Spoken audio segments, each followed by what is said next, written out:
A little update as I've learned a little more about these, doing a little research.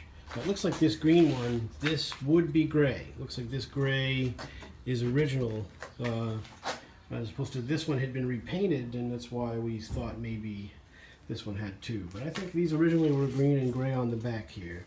And then the oldest version of this, the inner, this thing was actually the corrugated metal that they used here. Those look really cool.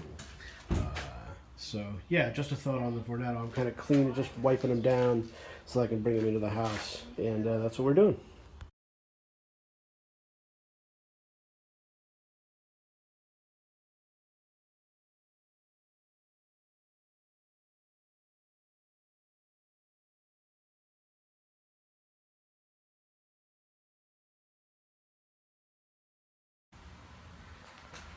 Nothing new really to report on this one other than it's interesting that the cord for the motor doesn't come through the base and run up. It must come through one of the sides of this trundle mount, giving it a little more room to swivel. It stops right about there and then it turns around. So it doesn't swivel all the way around. This one's pretty loose. Easy to move. The other one, not so much. But what do you call it? So that's the deal on this one. Nothing new to report, really. What I'm actually doing is I'm wiping these down just to get the dust off of them. And the man who owned them ran estate sales and was a picker himself. He was a smoker, so these fans, when I got them in the car, they reeked a little bit. So I'm hoping that the process of getting them cleaned up a little bit, getting the dust and grime off of them, will alleviate that a little bit. We'll see. This one's a candidate to be repainted anyway, so that will also take care of that. But so that's our deal. That's what we're doing today, and maybe I'll oil them once I get them in the house.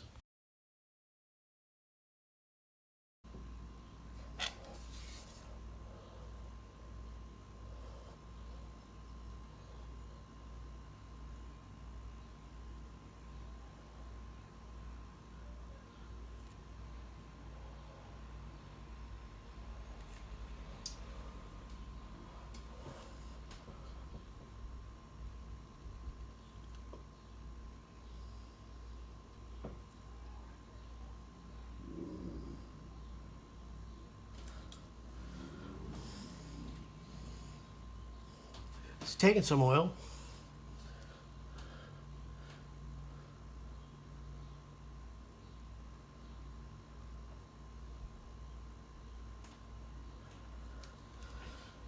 All right, that's some anyway. This is much better.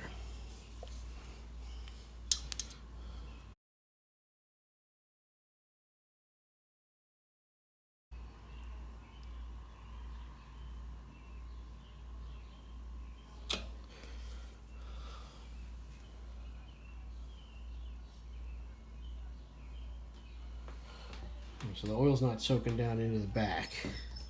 Sometimes because there's an obstruction.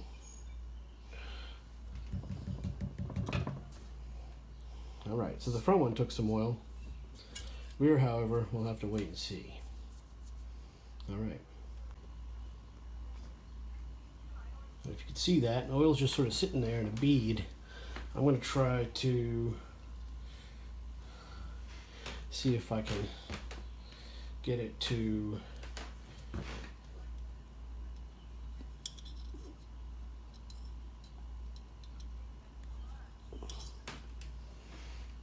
all right, sort of a bubble in there, so now maybe we can get a little more going.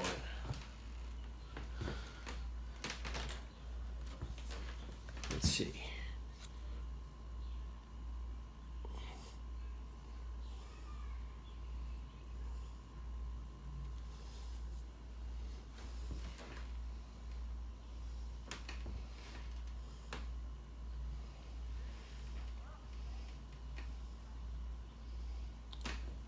You know, as you'd imagine, I want to have as little oil as possible overflow. That's what we don't want.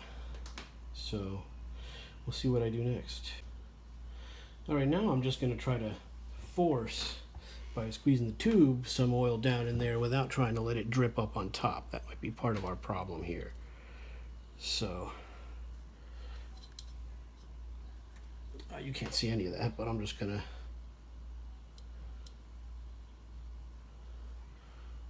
all right, and that definitely took way more oil than just the drops that were filling up top. So we'll leave that. That was at least 6 or so drops of oil, if you were to, maybe more. So I'm gonna let this hang out and we'll see what it does. I don't know if it'll free up. As you remember, this one ran kind of sluggishly, so it doesn't feel stiff to move the blades, but it didn't run the way I wanted to see. So we'll also run it on a meter and see if it's drawing what it's supposed to. So that'll be next for this. Stay tuned for that video, and thanks for watching.